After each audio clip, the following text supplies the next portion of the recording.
सत श्री अकाल जी, की हाल है सारे दे। तो लो जी, हम आ गए वापस और इस बार टाइम पे। तो आज से हमारी पाइथन होने जा रही है जी शुरू। तो हफ्ते में आपको एक वीडियो मिल जाया करेगी। किस दिन मिलेगी इसके लिए मैं इंस्टाग्राम पे अपडेट डाल दूंगा।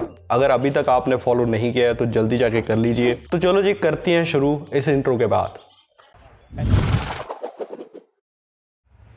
तो जैसे कि आपको पता है, ये सीरीज चल रही है जी डेटा साइंस की और इसमें यूज हो रही है पाइथन। तो पाइथन को देखने से पहले क्यों ना हम थोड़ा सा डेटा साइंस को देख ले, ताकि अगर आप इस प्रोफाइल में जॉब करते हो तो आपको पता हो कि हम करने क्या जा रहे हो। बात तो सही है। तो जिन सज्जन और सजनियों को ये चीज पहले से पता है तो वो इंस्टॉलेशन के पार्ट पे स्किप कर सकते हैं, बट अगर आप रुकोगे तो डेफिनेटली कुछ नया सीख के जाओगे।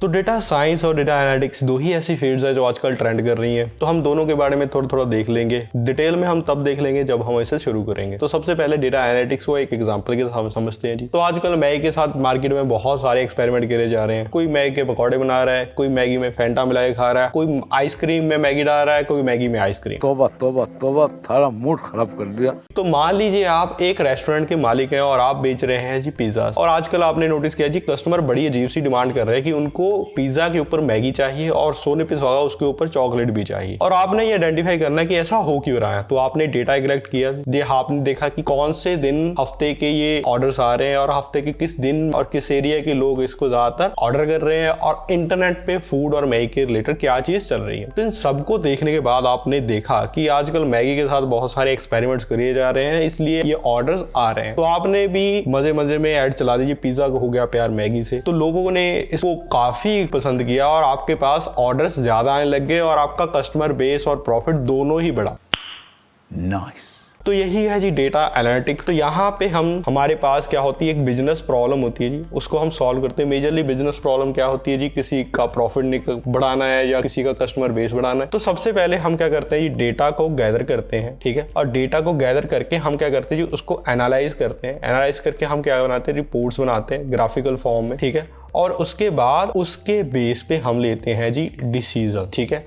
और यहाँ पे डिसीजंस कैसे होंगे कि बंदा कैसे अपना कस्टमर बेस बढ़ा सकता है, कैसे नहीं बढ़ा सकता। तो डेटा साइंस में ये चीज एक स्टेप फर्दर चले जाती है। तो डिसीजन वाला काम यहाँ पे किसने किया जी, ह्यूमन ने किया। फॉर एग्जांपल, अगर आपका जो मैगी वाला वो चॉकलेट वाला पिज्जा था वो काफी ट्रेंड में चला गया और आप चाहते हो कि अगर मैं मैगी ऊपर पाइनएप्पल छिड़क के लोगों को खिलाऊं तो क्या लोग खाएंगे कि नहीं खाएंगे। तो आपने क्या किया जी, इंटरनेट से डेटा गैदर किया। डेटा गैदर करने के बाद आपने क्या किया, उसको मशीन को दे दिया और मशीन ने देखा कि क्या क्या चीजें मैगी के साथ खाई जा सकती है, क्या क्या नहीं खाई जा सकती। तो सबसे पहले हमारे पास क्या था जी, डेटा था। उसको हमने क्या किया, मशीन को दे दिया। मशीन ने क्या किया, उसको देखा कि हाँ भी कैसे कैसे है। और आपने पूछा कि क्या मैं अगर पिज्जा के ऊपर मैगी डाल दूं, ठीक है, और मैगी के ऊपर हम डाल दें एप्पल को या पाइनएप्पल को, तो क्या लोग उसे खाएंगे।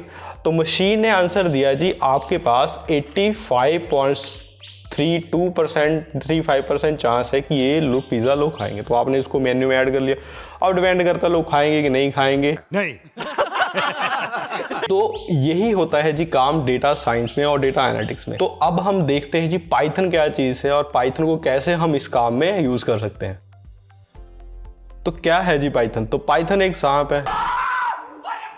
नहीं, वो जंगल वाला नहीं, ये वाला सांप कुछ अलग टाइप का, ये हमारे कंप्यूटर्स में पाया जाता है जी। और मजे की बात ये है, हमें काटता भी नहीं है। तो मजाक को रखते हैं साइड में। तो पाइथन एक जी प्रोग्रामिंग लैंग्वेज है। तो अब हम समझते हैं जी प्रोग्रामिंग लैंग्वेज एक्चुअली होती क्या है। तो मान लीजिए ये मैं हूं, ठीक है। तो मेरी ड्राइंग इतनी अच्छी नहीं तो बुरा मत मानना जी। और ये हमारा है जी कंप्यूटर, ठीक है। और इस कंप्यूटर से हमने करनी है बात। और कंप्यूटर एक लैंग्वेज बोलता है जिसको हम कहते हैं जी बाइनरी लैंग्वेज। अगर आपको नहीं पता तो आप इंटरनेट पे देख सकते हैं, ढेरों वीडियोस आपको इस पे ऊपर मिल जाएगी। बट हमने बेसिक देखना है कि एक प्रोग्रामिंग लैंग्वेज एक्चुअली होती है। तो 0 और 1 एक लैंग्वेज होती है जिसको हम कहते हैं जी बाइनरी लैंग्वेज। और ये एक बोलते हैं जी कंप्यूटर्स और मशीन्स। तो हम कौन सी लैंग्वेज बोलते हैं जी, हम बोलते हैं जी इंग्लिश, हिंदी, पंजाबी और ऐसी बहुत सारी लैंग्वेज। और हमने करनी है अब कंप्यूटर से बात। अब कंप्यूटर्स क्या है, इंग्लिश हिंदी नहीं आती, हमें क्या है 0 1 नहीं आती, बाइनरी नहीं आती। तो हमने क्या किया जी, एक लैंग्वेज इजाद करी जिसको हमने कह दिया जी प्रोग्रामिंग लैंग्वेज। और ये लैंग्वेज क्या करेगी, हमने दोनों ने ये लैंग्वेज सीख लेनी है अगर हमने कंप्यूटर से बात करनी है। तो सिंपली अगर हमने कुछ काम करवाना है तो सबसे पहले हमने इस प्रोग्रामिंग लैंग्वेज को लिखना होगा। इस प्रोग्रामिंग लैंग्वेज के साथ एक ट्रांसलेटर अटैच होता है जो इसको कन्वर्ट कर देता है जी मशीन लैंग्वेज में। अब ये मैं ट्रांसलेटर की बात करूं तो ट्रांसलेटर आपके दो तरह के होते हैं जी, एक होता है जी कंपाइलर और एक होता है आपके पास इंटरप्रेटर। दोनों है तो बेसिकली एक ट्रांसलेटर, पर इसमें कुछ फर्क है। तो फर्क एक ऐसे समझते हो, मान लो कि आपके टेबल में 3-4 बुक्स पड़ी हुई हैं और आपकी मम्मी ने कहा जी ये खिलारा जो है आपने डाला, इसको आप अपने कमरे में लेके जाओ। बस यही काम धंधा करने के लिए तो पैदा हुई हूँ मैं। अरे बच्चे के सॉक्स ढूंढो, बाप का कच्चा ढूंढो, बहन की बुद्धि ढूंढो। मैं इंसान थोड़ी हूँ, मैं तो सीआईडी हूँ, मैं तो डिटेक्टिव पैदा हुई थी इस घर में। तो एक है कि आपने गुस्से से जाके चारों कॉपीज को उठा के अपने कमरे में रख दिया, और एक है कि आपने बड़े आराम से एक कॉपी उठाई और फिर अपने कमरे में रख के फिर दूसरी उठाई, फिर कमरे में रखे, तीसरी उठाई, फिर कमरे में रखी। तो ऑब्वियसली बात है टाइम किस में ज्यादा लगा, एक एक करके रखने में, और किस में टाइम सबसे कम लगा, एक साथ रखने में। ठीक है, तो जो एक साथ वाला काम है वो आपका कंपाइलर कर देता है जी, जो एक एक वाला काम है आपका इंटरप्रेट कर लेता है। फॉर एग्जांपल मान लो 4 लाइंस है हमारे पास एक प्रोग्रामिंग लैंग्वेज की, तो कंपाइलर क्या करेगा, इसको चारों को एक साथ कन्वर्ट कर देगा मशीन लैंग्वेज में, और ये दे देगा फाइल किसको, मशीन को। मशीन इसको पढ़ेगी और अपना काम कर देगी। और इंटरप्रेटर है, मान लो 4 लाइनें यहाँ पे भी हमने इसको लिख के दे दी, तो पहली लाइन उठाएगा इंटरप्रेटर जी, इसको कन्वर्ट करेगा 0-1 में, फिर देगा जी कंप्यूटर को, फिर दूसरी लाइन उठाएगा 0-1 में, फिर देगा जी कंप्यूटर को। तो यहाँ पे बेसिकली आपको पता लग गया होगा कि जो कंपाइलर है वो फास्ट है और इंटरप्रेटर है जो स्लो है। ठीक है, तो हमारे पास ढेरों प्रोग्रामिंग लैंग्वेज है, तो पाइथन उनमें से एक है। गैस करो जी पाइथन क्या यूज कर रही होगी। अब ये बताओ ना। अरे मैं क्या बताऊं, मैं क्या बताऊं। तो पाइथन आपका इंटरप्रेटर यूज कर रहा है, तो आप हैरान हो रहे होगे कि पाइथन इतनी ज्यादा पॉपुलर है, लोग इसको सीखना चाह रहे हैं और लोग इतना डिमांड कर रहे हैं पाइथन को, और पाइथन इंटरप्रेटर यूज कर रही है, वो तो स्लो है। ठीक है, तो आपने क्या है कंपाइलर के फायदे तो देख लिए, बट कंपाइलर को कुछ नुकसान भी है, चलिए वो देखते हैं। तो मान लो ये वापस से वो 4 लाइनें हैं, मान लो मैंने यहाँ पे फर्स्ट लाइन पे ये एरर था, एक थर्ड लाइन पे, एक फोर्थ लाइन पे, तो यहाँ पे 4 लाइनों में 3 जगह पे एरर। तो ये कंपाइलर क्या करेगा, तीनों एरर आपको एक साथ दिखा देगा। ठीक है, मान लो आपने 3000 लाइनें लिख दी, उसमें से 400 के 400 एरर आ गए, तो 400 के 400 एक साथ आपको दिख जाएंगे। बट इंटरप्रेटर क्या करेगा, अगर वो एक लाइन पहली लाइन पे एरर आ गया तो वहीं पे रुक जाएगा, वो बोलेगा जी भाई इसको ठीक करो फिर हम आगे बढ़ेंगे। तो ये इससे क्या हो गया, तो पाइथन में जो है वो एरर हैंडलिंग है वो आसान। पहली चीज तो ये है। सेकेंडरी चीज है इसका लिखने का तरीका, जिसे हम कहते हैं जी सिंटैक्स। ठीक है, तो एक लैंग्वेज को कैसे लिखते हैं, क्या रूल्स वगैरह है, उसको कहते हैं हम सिंटैक्स। तो सिंटैक्स जो है इसका 80% सिमिलर है हमारी इंग्लिश लैंग्वेज से। ठीक है, जो इसको एक और स्ट्रॉन्ग रीजन देता है कि लोग इसको क्यों सीख रहे हैं। ठीक है, तो पहली बात इसमें एरर हैंडलिंग आसान है, दूसरी बात इसमें लिखना और सीखना इसको बहुत ही आसान है as compare to other languages. ठीक है, तो इसलिए ये सबसे ज्यादा पॉपुलर हो रही है और हर डोमेन में इसे लोग यूज कर रहे हैं। बट बात वही आती है कि है तो ये स्लो ही, चाहे जितने भी हम इसके गुण गा लें, बट ये है तो स्लो। मान लीजिए हम पाइथन के साथ वेब डेवलपमेंट भी कर सकते हैं, एक्चुअली में हम करते हैं। ठीक है, और एक जावा लैंग्वेज है, हमने उसके साथ भी वेब डेवलपमेंट कर सकते हैं। तो मान लो 2 वेबसाइट है हमारे पास, एक है हमारे पास जावा में बनी, वो हो रही है 0.001 सेकंड में लोड, और एक है पाइथन के साथ बनी, वो है 0.005 सेकंड में लोड हो रही है। ठीक है, अब ये फर्क आपको दिख रहा है 1 और 5 का, बट ये क्या ये एक्चुअल में आपको विजुअल होगा जब ये वेबसाइट लोड होगी? आंसर है नो। ठीक है, तो ये फर्क इतना मिनिमम है कि इग्नोर किया जा सकता है। तो इसलिए हम पाइथन को बड़े आराम से यूज कर रहे हैं, क्योंकि हम इंसान है जी, हम इंसान को चाहिए आराम। तो हमने देखा जी पाइथन में हमको लिखना आसान है, उसको सीखना आसान है, उसमें एरर ढूंढने आसान है, तो इसलिए पाइथन हमने सभी डोमेन्स में यूज करनी शुरू कर दी। तो यही है बेसिक सा रीजन कि क्यों पाइथन इतनी पॉपुलर है। अब यहाँ पे पाइथन इतनी ज्यादा स्लो भी नहीं है, थोड़ा स्मार्ट तरीके से इंटरप्रेटर को यूज करते हैं। आने वाली वीडियोस को हम देखेंगे जी, हाँ भी ये कंपाइलर भी है और इंटरप्रेटर भी है, दोनों का मिक्सचर्स है। वो कैसे हो आने वाली वीडियोस में हम देख लेंगे। अब ये जो मैंने बातें करी इसका हम एक लाइव एग्जांपल देख लेते हैं। तो उसके लिए मैं आपका ब्राउजर खोल लेता हूँ। ठीक है, आप भी मेरे साथ अपना ब्राउजर खोल अगर आप चाहते हो तो मैं यहाँ पे लिखता हूँ जी C++ ऑनलाइन कंपाइलर। ठीक है, और दूसरे टैब में लिख देता हूँ जी मैं पाइथन ऑनलाइन इंटरप्रेटर। तो यहाँ पे फर्स्ट वेबसाइट में खोल लेता हूँ, यहाँ पे भी मैं फर्स्ट वेबसाइट खोला तो प्रोग्रामर्स करके वेबसाइट है। तो इसमें जो ग्रीन सी लाइन है ये वाली मैं हटा देता हूँ। ठीक है, इनका कोई काम नहीं है हमारे। तो यहाँ पे भी सेम, यहाँ पे जो लाइन है ये वाली ये मैं हटा देता हूँ। यहाँ पे पाइथन में देखो जी एक लाइन है सिर्फ, और C++ में देखो जी कितनी सारी लाइन्स है। अब दोनों को मैं रन करके दिखाता हूँ। तो दोनों को अगर मैंने यहाँ पे रन किया तो आउटपुट हेलो वर्ड यहाँ पे भी आ रही है पाइथन में, और आउटपुट हेलो वर्ड C++ में आ रही है। तो सिंटैक्स का आप लाइव देख सकते हो कि C++ को कंपेयर करूँ अगर मैं पाइथन के साथ तो कितना इजी है हमें पाइथन में। और एरर हैंडलिंग की बात करते हैं, मान लो यहाँ पे जो सेमीकोलन है ये मैंने हटा दिया और इसको मैंने रन कर दिया, ठीक है। तो उसने कहा जी 6, 7, 8 3 जगह पे एरर है, बट है तो एक्चुअल में 6 लाइन पे, तो कंफ्यूज कर दिया, एरर ढूंढना मुश्किल है ना। एंड दूसरी जगह पे आए तो उसमें तो है ही एक लाइन, उसको मैंने यहाँ पे ये ब्रैकेट हटा दी और इसको मैंने किया जी रन। तो यहाँ पे उसने मुझे बड़े प्यार से बताया कि ये जो ब्रैकेट है ये क्लोज नहीं हुई, ठीक है। तो दोनों ही चीजें हमारे पास ये है। पाइथन को कैसे हम इजीली सीख सकते हैं जी, कैसे हम इजीली इसमें एरर ढूंढ सकते हैं।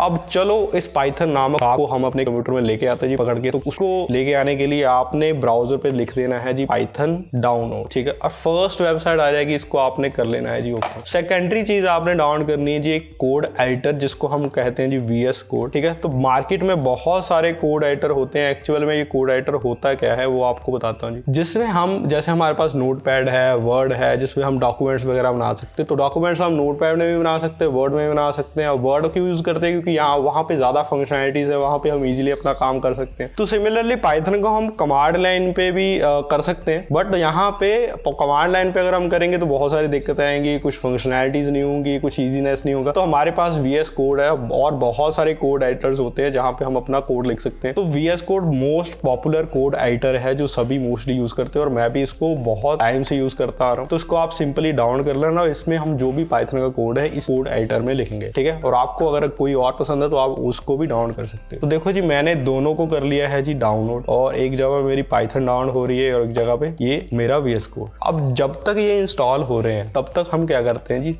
रुक लेते हैं। 1 eternity later. तो बस हमने करना है इनको इंस्टॉल। तो इंस्टॉल करने के लिए आपने जाना है जहां पे आपने इसको डाउनलोड किया। तो मेरे कहां पे पड़े हैं जी, डाउनलोड फोल्डर में। तो मैं यहां पे आया। तो यहां पे आपने डाउनलोड करने के लिए पाइथन को उसको डबल क्लिक कर देना है। तो डबल क्लिक करने के बाद, ठीक है, तो आपको कुछ पॉपअप आएगा यस नो का। तो आपने सिंपली यस पे दबा देना है, और यस पे दबाने के बाद आपको यहाँ पे ये 2 चेक बॉक्स दिख रहे होंगे, उनमें से एक टिक होगा एक अनटिक्ड होगा। आपने दोनों ही टिक कर देने हैं। इंस्टॉल नाउ पे आपने क्लिक कर देना है, और जैसे ही इंस्टॉल नाउ पे आप क्लिक करोगे तो पाइथन आपकी इंस्टॉल होनी शुरू हो जाएगी, ठीक है। मेरे को तो ऐसा धक धक हो रहा है, मेरे को भी हो रहा है, ठीक है। तो जब तक ये इंस्टॉल हो रही तो हम VS कोड पे इंस्टॉल लगाते हैं। तो उस पर भी आपने डबल क्लिक करना है सिंपली, ठीक है। तो यहाँ पे भी यस नो का आपके पास ऑप्शन आ सकती है। तो सिंपली आपने यस पे दबाना है, ठीक है। तो मेरा लैपटॉप थोड़ा सा इस केस में अभी स्लो है, ठीक है। तो 1 hour later.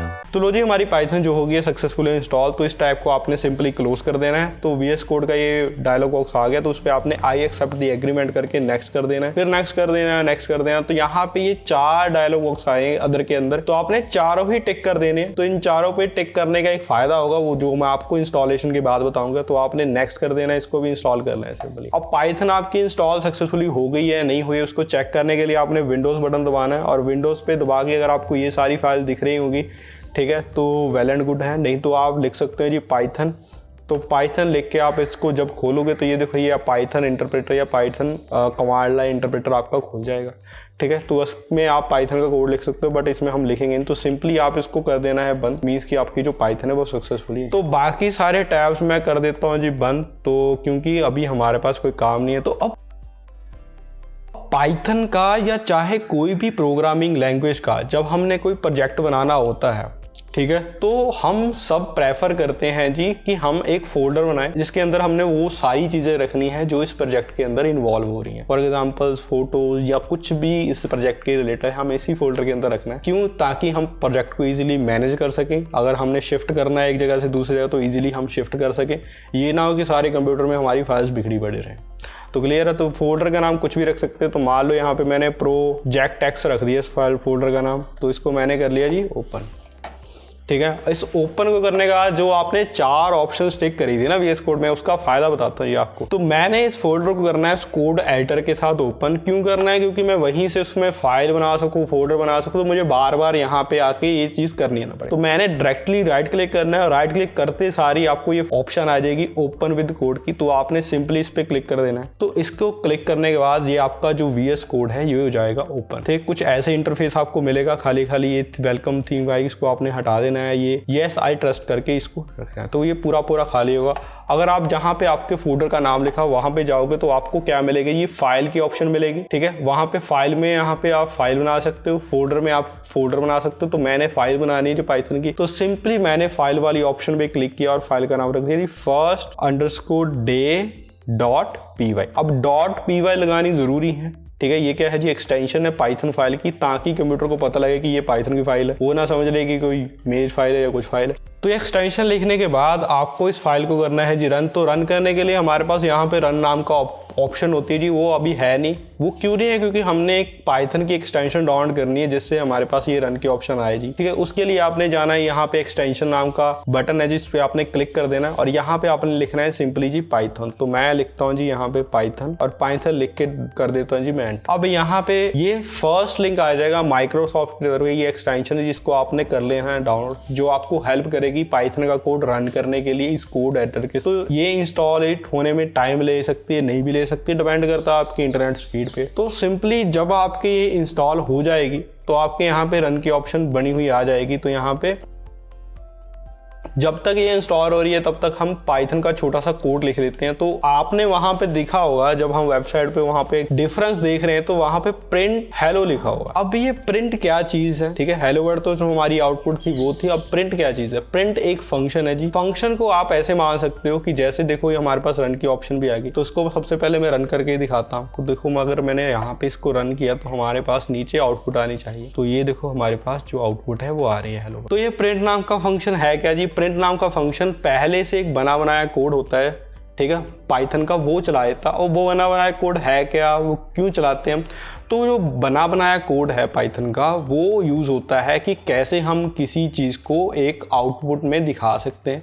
ठीक है, तो मान लो कि अगर हम 400-500 लाइन लिख के एक हेलो वर्ड प्रिंट कराएं तो क्या पाइथन को या कोई भी प्रोग्रामर ये प्रोग्रामिंग लैंग्वेज सीखना चाहेगा? अगर ये हेलो वर्ड प्रिंट कराने में हमें 400-500 लाइन लिखनी पड़ रही है तो सॉफ्टवेयर बनाने में तो लग जाएंगी हमें सदियां। तो इसलिए हमारे पास कुछ बेसिक सी फंक्शनैलिटीज होती हैं, जैसे कि हमें आउटपुट प्रिंट करानी, इनपुट लेनी यूजर से, जब बेसिक सी जो चीजें होती है जो सब यूज करते हैं, पाइथन हमें बनी बनाए देता है कि आप इसको यूज करो जी और अपना टाइम बचाओ और अपना सॉफ्टवेयर या वेबसाइट जो भी आप बनाना चाहते हो बनाओ। तो बस हमने सिंपली क्या करना है, जो भी चीज हमने आउटपुट में देखनी है वहां पे प्रिंट के अंदर हमने लिख देनी है। तो जरूरी एक ही चीज होती है, तो कॉमा डाल के हम मल्टीपल चीजों को भी लिख सकते हैं। जैसे कि ये देखो मैंने यहाँ पे लिखी और इसको मैंने रन किया, तो यहाँ पे रन करते सारी हमारे पास देखो ये सारी की सारी आउटपुट्स जो आ गई। तो यही था हमारा फर्स्ट हेलो वर्ड प्रोग्राम। अगर आपको इंस्टॉलेशन में कोई दिक्कत आ रही है, ठीक है, या कुछ ऐसा हो गया जो आपको पता नहीं लगा, तो प्लीज आप मुझे नीचे कमेंट करके बता सकते हैं, या तो एक बार लेक्चर को थोड़ा सा रिपीट में देख लीजिए तो आपको पूरी अंडरस्टैंडिंग हो जाएगी कि कैसे हमने कोई चीज को इंस्टॉल किया, कैसे नहीं किया। तो जल्दी मिलते हैं जी अगले लेक्चर में, जहां पे हम वेरिएबल्स को कैसे क्रिएट करते हैं और कुछ पाइथन के और नए सीक्रेट्स जानेंगे। ठीक है, तो जल्दी मिलते हैं जी। लाइक शेयर एंड सब्सक्राइब आप कर दीजिए। ठीक है, तो सत श्री अकाल।